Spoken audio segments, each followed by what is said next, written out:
Right, so thank you for being there. If someone have seen my first talk this morning, I reused 2 slides, right? So don't be surprised, right?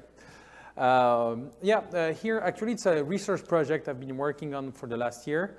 It's about like how we can probably, I hope, solve, let's say, what I call the biggest lie of the programmable web. What is API term of services? I will just ask you a question here. Who reads API term of services of the API they use? Who reads all of them? Okay, so no, you don't lie. I said it was the biggest lie, right, of the programmable web. At least here, people don't lie. That's fine, right? So where do I speak from? My name is Mehdi Medjaoui. I'm the founder of API Days Conferences. I've built also some API tools in the past. And currently, I'm building a new company for, let's say, putting some more APIs into, let's say, data protection, like GDPR, CCPA, and try to make sense in all of this in a machine-readable way, right? So let's call it like that. But I'm not here talking about that. I'm here to talk to you about the project called API ToS CC, like API ToS toward a Creative Commons model. If you want to know more, you can go on Open Collective. You kind of have some more infos on it. Or you can go directly on the website, apitos.org, where you will be able to know more about what we're doing. So we are the animations. But also just to say, this research is done with a law firm specialized in open source technologies called InnoCube, right? Again, so they can't be here today. They are based in Europe, but the research has been made with them.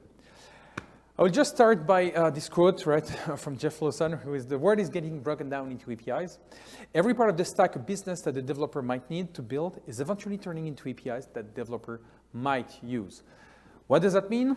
That means that either it's a build or buy decision. Either you build software, you expose to others internally or externally. Either some people will have built software that they will have already exposed and you will try to consume it.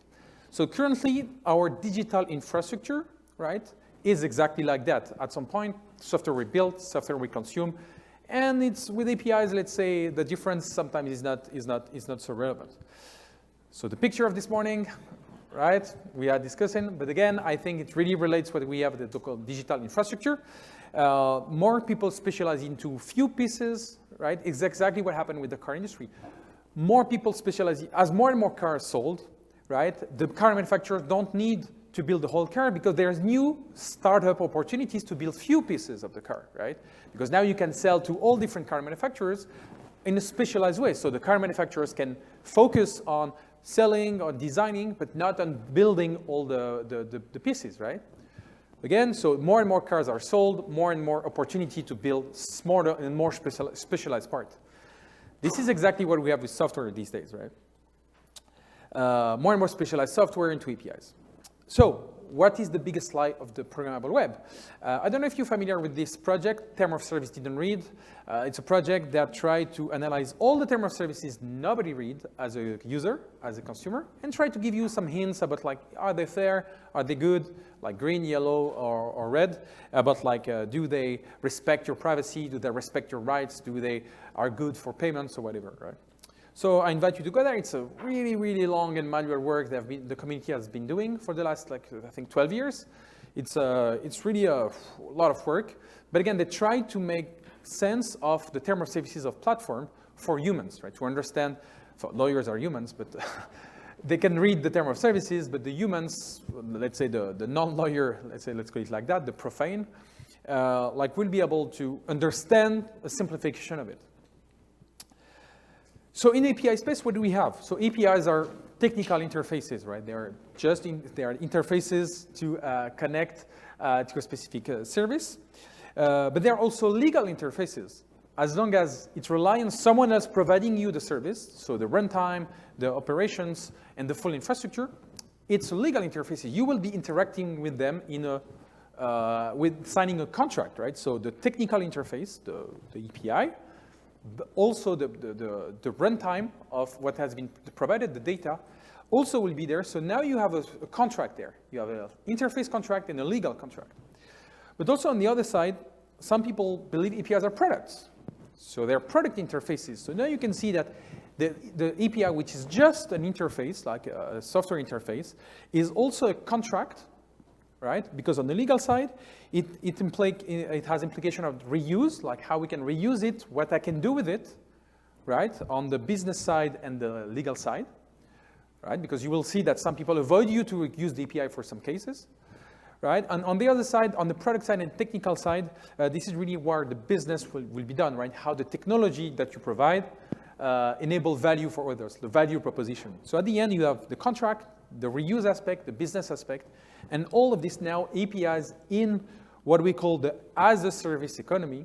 Actually, it's not just the technical interface, it's more than that, right? It's more than that. So some other people call it the as-a-service economy, the API economy, but again, every time I consume a service via its API, right, and a public API from someone else, I consume it as a service, right? The API is a product, is the interface, but I consume it as a service, so this is the API economy. So you understand this already, this difference between the technical interface and the whole environment of the interface. So some companies have been really successful building a product and delivering an interface on top of the service. Again, as I was saying earlier, sometimes you can have a service that is not as good, but because it's a lot more consumable, actually people will use it, right? I often take the comparison with restaurants. If you, at lunch, you don't have so much time, you know there is a really, really good restaurant with awesome food like 1 mile away. There is one with okay food like just around the corner and they deliver fast, right? So the fact that it's consumable versus it's the best, you will make a trade-off, right? And this trade-off will oblige you sometimes. You will sometimes use services because they have better APIs versus services that are better but that are harder to consume with creepy APIs or non-documented APIs. So it's not the best who wins; it's the one we use, right? You know, so that's the idea. So some companies have really understood that. Stripe was not the best payment services when they started. Twilio was not the best SMS services when they started, but they are the best APIs to consume the service and to interact with the service. So now the API aspect is extremely important, right? But it comes with a responsibility. It comes with a legal contract and a business contract, and this is what we'll talk about. So what do we have learned the last 10 years with API term of services? I told you it's a lie. API term of services are a lie, and we will see why. An example, 2017, Google Maps API was free. There was a freemium aspect. It was free up to 10,000 requests per day. For years, it has been like that. So many nonprofits, many governmental organizations, many small companies, whatever, was providing maps, you know, when it was not reaching 10,000 requests. But at some point, Google Maps say, okay, we change business models. We go in a pay-as-you-go, right? Pay-as-you-go. First request, you pay a few cents, but at least you have to pay, right? Boom. Hundreds of thousands of websites and applications are just broke without any real notice. Just a notice like, yeah, we just tell you it's probably broken because we've changed term of services. No? So yeah, it was a Google Maps apocalypse, as people have called it, right? Yeah, and some people were thinking it was even threatening the future of some companies because of this pricing change, right? So someone delivered a promise, a technical contract, but also a legal and business contract in the same time, and they changed that contract, right? Yeah. One famous one is that Twitter in 2012, when they changed their API term of services, limiting to only 100,000 tokens or 200,000 tokens applications who had maybe millions. So they were picking and choosing, right? So they opened the platform in the ecosystem. And you know the business model of opening is closing. That's the business model of too many companies.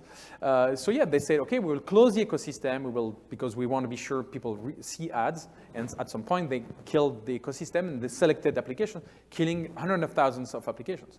Just to let you know, just as an example, when you wanted to build a Twitter application in 2012, 2013, some venture capitalists, some VCs in the Bay Area were asking you to have a formal letter from Twitter that they will not kill your application. Of course, it never happened, right? But just to tell you that it was really serious about like the fact the API is a promise on the future. Like, I open assets to you so you can build stuff on myself. So I'm a platform and you are an app. But if you break that premise, it doesn't work, right? Funny enough, in 2015, Jack Dorsey said, no, sorry, we apologize. We want to reset relations with developers, right? Let's go back since the beginning, because they understood that, okay, now they monetize, they went IPO, it's great to be a platform and have a huge ecosystem, right? So, okay, let's reopen, right? 2018, Twitter destroyed outside apps again by killing the API most of them use, right? You know, never fool me once, shame on, okay, if I get it. Fool me once, shame on you, fool me twice, shame on me, right? So that's exactly the same idea. Again, so this trust is extremely important, and as I said, it's a lie. Twitter strategy with developers, to become a successful company, it will have to kill the openness that makes it great. When you consume an API, you consume the word behind it. The company, the people, the investors, the market pressure, you consume everything behind that. So be sure you understand the contract, right, that you are signing. LinkedIn, shutting API access from many startups who were kind of competing with them, right? Sometimes to acquire them, to make them an acquisition offer that they could not really refuse at a lower price, right? So it was funny to see a company social network with Aqua hiring many companies using that strategy. But again, you can always claim that people did not respect your term of services, but you let some, you avoid some, you know, it's not clear enough, right? At least when developers signed up for that, even if they did read the term of services, it was not clear enough, right? It was not clear enough for them to know that. Another last example on the business model aspect, Google shutting down the QPX Express API for airfare data. 2011, Google is launching soon Google Flights. They want the best algorithm for flight pricing match comparison. They acquire a company called QPX, and the FCC, the FTC, the Federal Trade Commission, said, okay, you are the best search engine. To avoid antitrust decisions, you will have to keep the API for 5 years open to all existing customers, right? For 5 years, minimum. So Google said, okay. So they kept it. Company continued to use it, Expedia or Opodo or others, right? After 5 years, what happens? We kill it without notice, right? Well, at least there was a notice of 5 years. But they kill it directly. And again, so Google have learned with the people making requests, and all these companies are kind of out of API, and they have to rebundle and reshuffle everything. But just to let you know, like, yeah, it's true. API term of services can be enforced, and when they're enforced, it's hard. And this is the business aspect, right? This is just the business aspect. Just to finish, so one example of the potential solutions. Google announced Enterprise API label to fix product-killing reputations. So I think it was 2020 or 2021, 2021 last year, they announced we put a label to be sure that these ones will keep them, right? You know, this one will be enterprise, right? You know, this one will be enterprise. So there is a solution that company engage their reputation on something, right? So there is a solution, right? So what does that mean if they don't have this label? I'll let you decide. So Google Enterprise API, you know, stability, support, whatever, what do they claim that they, of course, didn't claim in the others. They're high stability APIs, ready for enterprise use, support options available, like, you know. A second aspect, so this was the business aspect. One aspect is the performance aspect, you know, so API performance or service level agreements. Again, when there is a big outage from some infrastructure provider or API software as a service provider, sometimes there is what we call an SLA, a service level agreement, that explain what happens when things go wrong. Sometimes there is actually compensation. You know, if we're not respect our SLA, you pay a premium for SLA. If you don't respect the SLA, we give you back your money. But how to decide? It was an implementation error? Was it us really? Like, you know, is it down just for me? You know, like this kind of website. So yeah, but there's actually a solution. You know, some people like API Metrics in the room, in the other room here, they try to analyze the performance of APIs, right, in an independent way, to tell like who is failing, who is slow, right? And you can go on API experts, and you can check hundreds of APIs performance to be sure like to know in an independent way like who is actually failing, right? What happened in the past? Also API copyright, you know, the famous Google versus Oracle case. Everybody can consume my APIs as long as they don't threaten my business, or at least there is not a lot of money to make.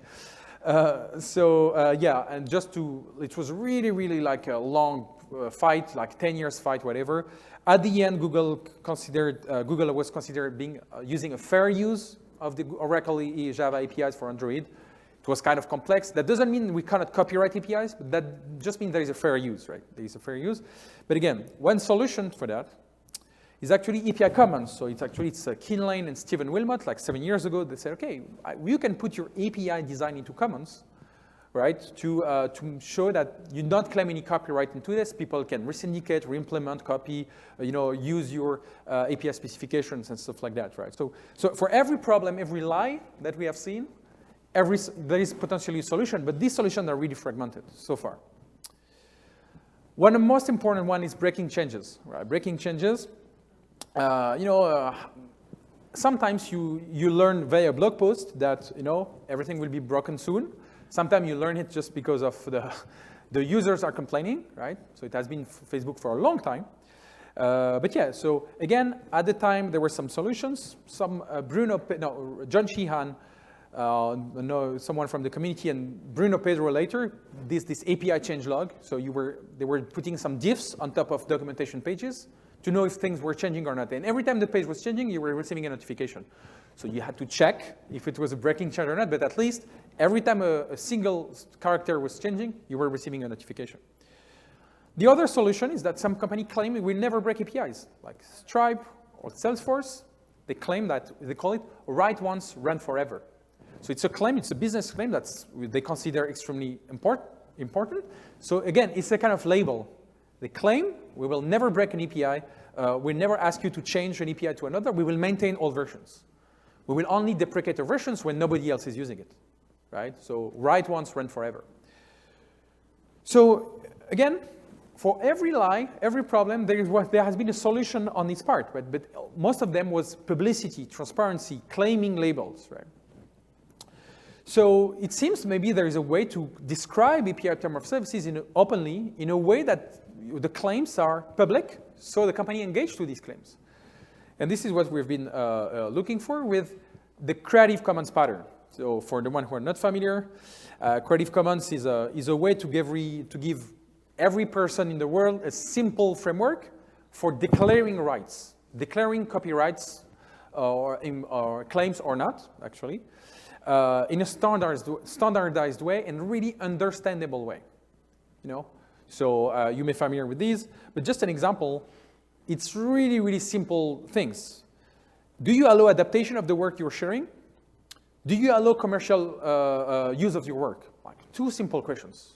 So if, for example, you say yes for allow adaptation of the work you're sharing, if you say yes for commercial use, you have a license called Attribution 4.0 International, right, which is the name of the license. If you don't allow adaptation of the work, you cannot change it. But you allow commercial use, it's attribution, no derivative 4.0 international, right? And again, with 3 simple icons, you can kind of understand what you're able to do, right? So we can go more on the stuff. If you say yes, I allow adaptation of the work, as long as they're shared with the same license, right? As long as they're shared with the same license, and you allow commercial work, so it's attribution share alike 4.0. And again, you can see, of course, all the potential mix, right? But if you don't allow commercial use, you can see this $sign not allowed, right, and stuff like that. So it was a simple way to explain, right, how we can actually use derivative works or the works of others, right? Use and reuse, right? So you can see the degrees of license, right, from the most open to the least open. And it was kind of a lot more simpler than copyrights laws and trademark laws. That enabled actually a huge use of Google images or pictures and whatever because it was easy to understand. So we knew what we were engaging of, right? So what do we have now? We're at the API Specification Conference, and there is a book I really liked and really recommend called Code is Law and Other Laws of the Cyberspace. To say actually, the fact code has its own rules and its own laws, but digital infrastructure is following the laws of the code, right? So he claims that we have the laws and we have the laws of the code, and actually they should match, right? So that's really the idea here. And he made another book called Remix, the fact that the economy will be hybrid. There is no such a thing as an original work. We always depend on someone else's work previously that depends to our work previously. So it's really hard to claim complete original work, right? Even if in the law we can, but we have all been inspired, right? So it's about reuse, it's about openness or not. It's about understanding what you're able to do in a business environment and a technical environment. And so this is why, for the last year, we've worked on a, let's say, at least a Creative Commons pattern for API term of services. The first question we asked ourselves was how we can build a Creative Commons for API term of services as a contract to automatically read, control, and enforce API term of services between infrastructure and applications. The first step of the research was the human part, so mostly read and understand. The second part is probably a machine-readable way about controlling and enforcing.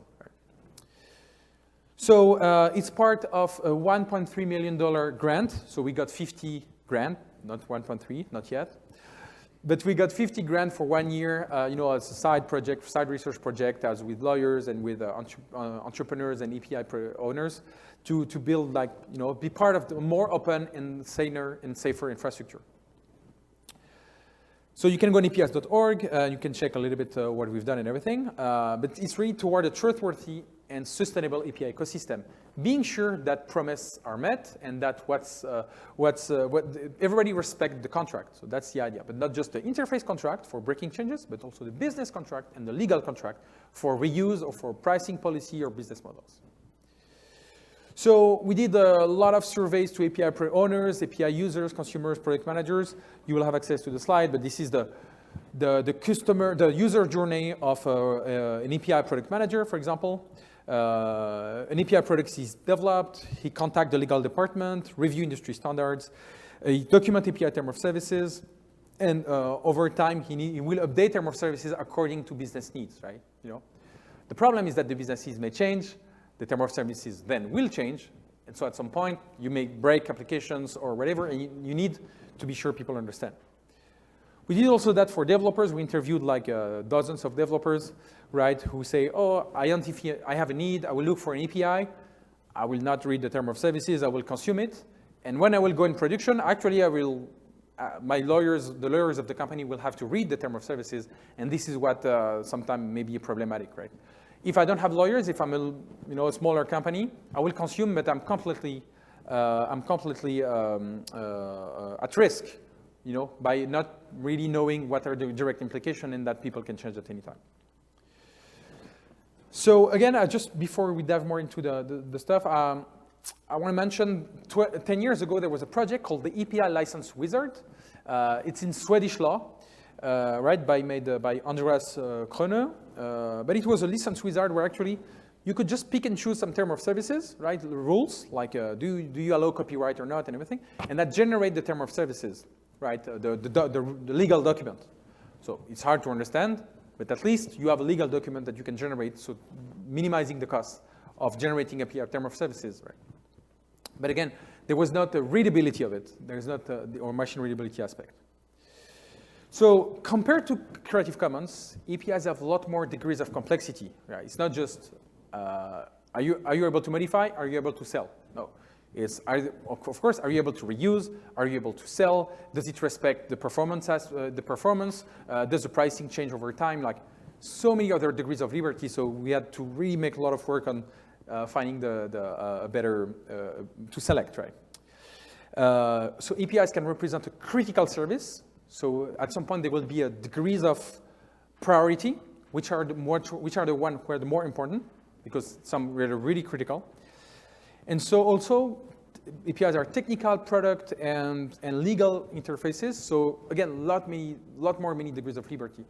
Let's say the heaviest term of services we've seen, they had like 55 articles, right? 55 articles about the rules, right? So wow. How can things go wrong, right? So also in the survey, new concepts have emerged.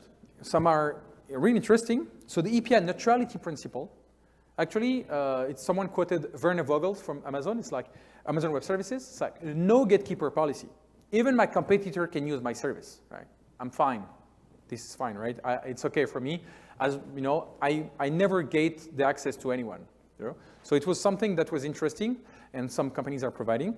Most of the time, like infrastructure player, right? Or the copyleft idea. So actually, I was really surprised by this one. Someone said, why don't we like open source? have copyleft licenses. If I consume API, for example, from a nonprofit who has these terms, all the APIs which are resignificating the data or who are consuming that API, all the facades should have the same terms, at least a portion of the terms. Right? Just an example, if the license of the data is a free license, you cannot, if the API we are consuming partially or totally this data, will have to be also under that license. It's the first time I've heard that in the API space. It's like, but I know for some nonprofit or some government APIs, sometimes this is something they always wanted, but they were doing at the data level, not the interface level. So that's really interesting, right? Or for example, if you have an SLA, if you consume my API, I provide you an SLA of 99.99%, but the API you must provide claiming that you're consuming mine have to be to the same SLA, right? Just an example like that. So this virality of terms is something really new that we did not anticipate. Some people think it's a mess, but some people think it's great.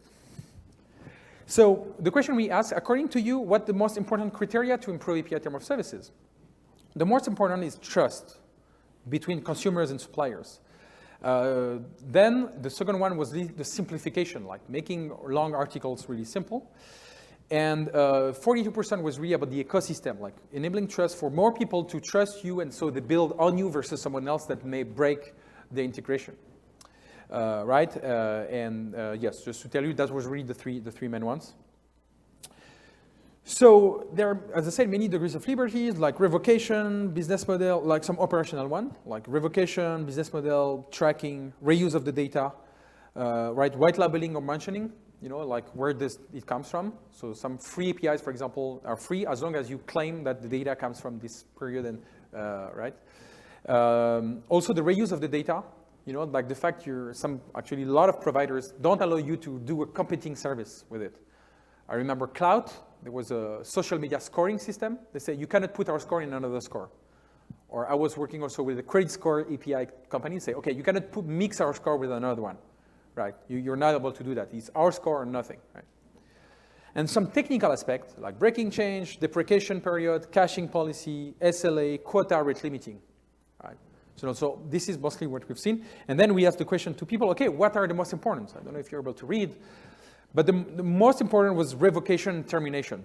Like, you can read 99% of APIs unless you have an enterprise contract, it starts by, we allow us the right to revoke your access at any time for any reason. You can check. You can check right now or later. You can check. Actually, your applications are probably at high risk and you don't know it. So again, we had the SLA, which was one of the second one, the breaking change policy, right, who is really high. The copyright policy, also the fact that you'll not be sued because just I consume your API or reuse it, right? And the two other ones who are really high are the term of service update and change policy, like what's your policy about your policy, So that's the idea.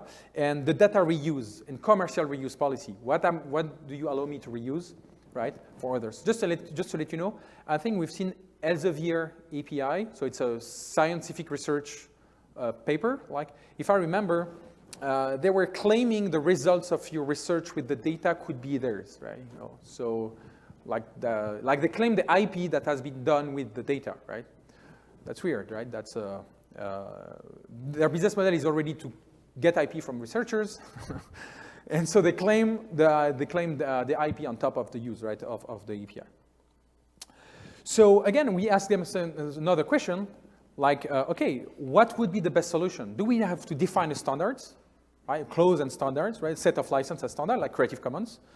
Do you need an evaluation grid, like a rating API agency, like a Moody's or like a S&P Standard & Poor's for API?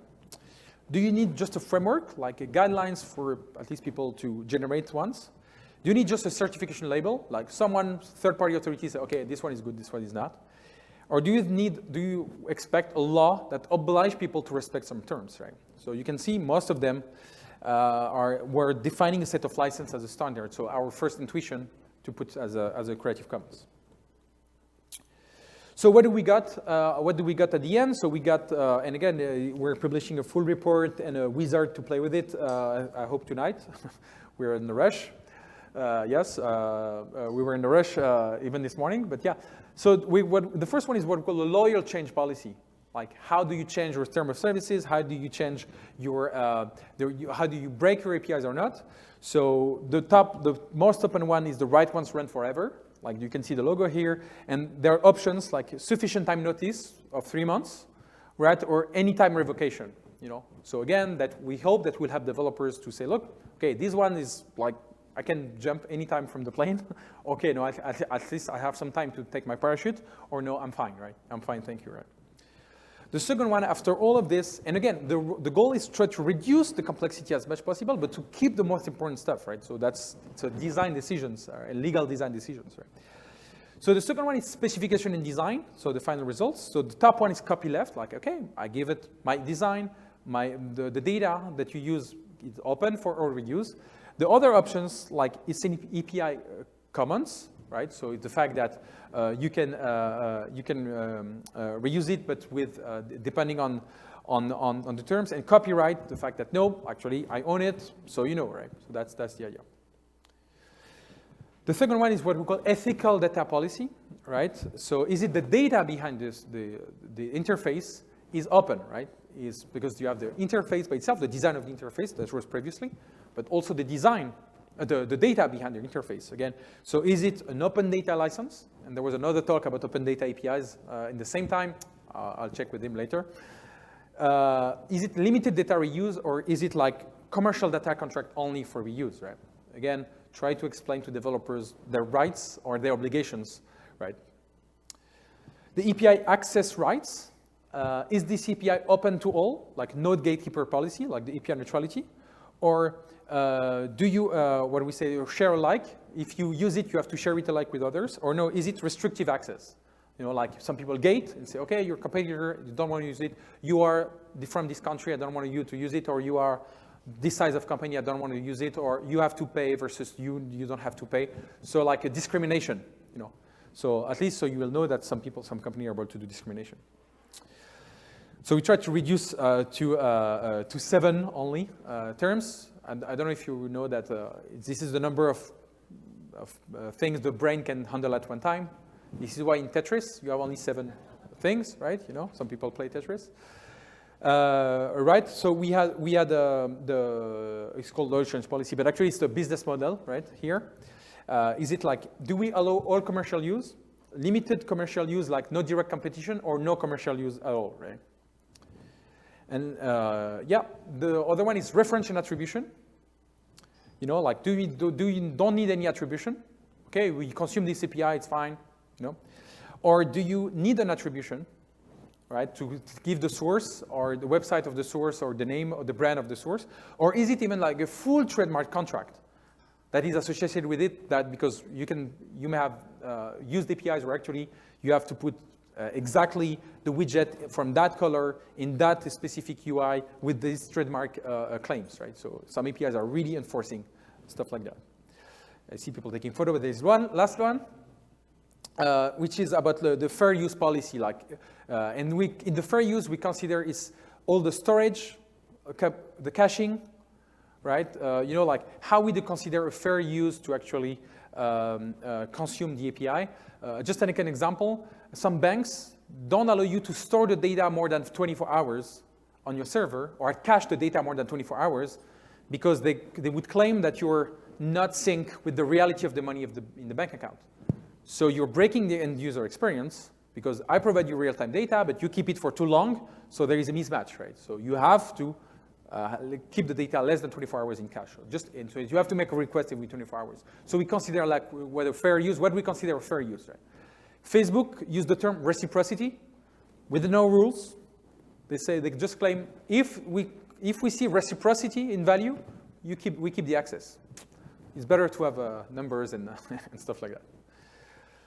So just to finish, so we're releasing in the next hours, but the term of services machine readable way, just to finish on how we can, the next step is really to make it machine readable. So we have 2 options. Either we make a separate document, right, where we describe the term of services into a machine readable document, right, YAML or JSON or whatever, right, and we could put it in APIs.json, So it's a format Keen created like a few years ago where you can put a lot of references of the associated document and environment on your APIs, like the OpenAPI specifications, link to your developer portal, link to your sandbox and whatever. So it's mostly a reference of reference, right?